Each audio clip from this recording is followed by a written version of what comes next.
Your paycheck hits on Friday. By Sunday night, you've already spent $200 and you have no idea where it went. Two DoorDash orders, gas, that thing on Amazon, maybe some Starbucks, and suddenly you're wondering how you're supposed to make it to next Friday. Here's what nobody tells you. It's not because you're bad with money, it's because your brain is hardwired to fail without a system. And I'm not talking about some complicated spreadsheet. I'm talking about three numbers that completely change how money works in your life.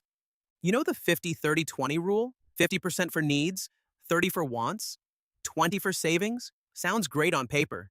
Except the average American personal savings rate is just over 5%, not 20%. 5, which means it doesn't actually work in real life.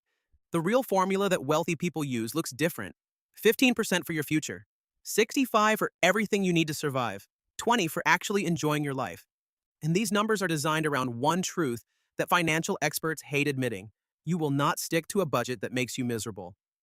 Most advice tells you to save 20% of everything you make. But if you're pulling in $500 from your part-time job, taking out $100 every paycheck feels impossible. So you don't do it. You save nothing instead. That's the trap. Your brain sees 20% and decides that if you can't hit 20, you might as well hit 0. All or nothing thinking destroys more financial plans than actual overspending. 15% changes the game because it's achievable. On that $500 paycheck, you're looking at $75. Still meaningful, but not so brutal that you give up before you start. But here's where it gets interesting. That 15% isn't just sitting in a savings account earning nothing. It splits three ways. 8% goes into a high-yield savings account for emergencies. Because here's a stat that should terrify you. 55% of your generation don't have enough savings to cover 3 months of expenses. Which means when something goes wrong, they're immediately reaching for a credit card or asking their parents for money. 4% goes into investments. And here's the thing.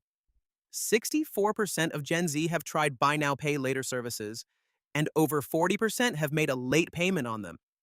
You know what that is? That's negative investing. You're paying extra money to buy things you can't afford. Instead of paying interest, you could be earning it. And 3%? That's your opportunity fund. Concert tickets, a chance to invest in something with friends.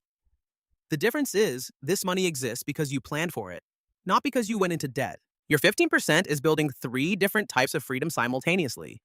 And most people don't figure this out until they're 30. Now here's where the traditional advice completely falls apart. The old rule says 50% for needs. But that was written when rent was $800 and gas was $2 a gallon. Try keeping your necessary expenses under 50% of your income in 2025. 65% is the real number. If you're making $2,000 a month, that's $1,300 for rent, car payment, insurance, gas, phone bill, groceries, utilities, everything that keeps you functioning. And this is where you have to get brutally honest with yourself about needs versus wants. Your brain will convince you that you need the premium Spotify subscription, that you need to eat out because cooking is too hard, that you need those shoes because your current ones are falling apart. Here's the test that cuts through all of that.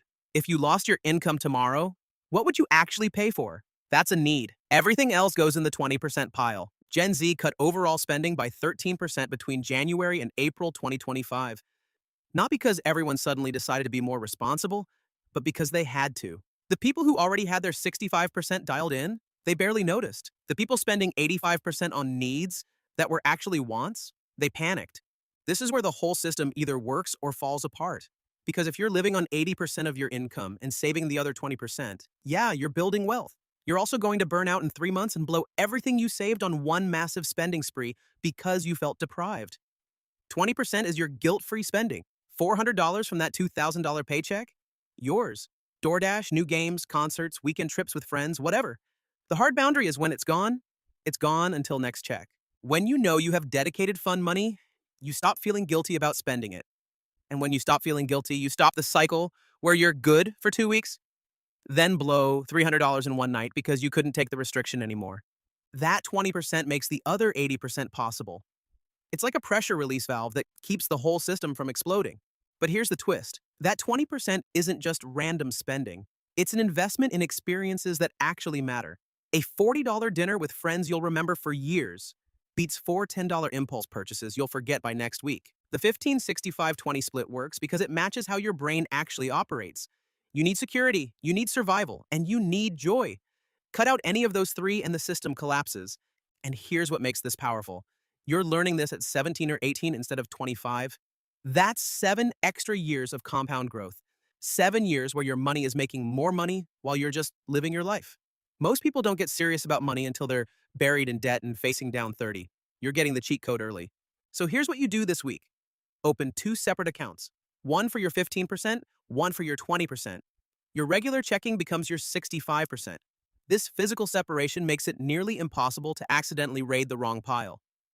Set up automatic transfers for the day after payday: 15 to future, 20 to fun, the rest for living.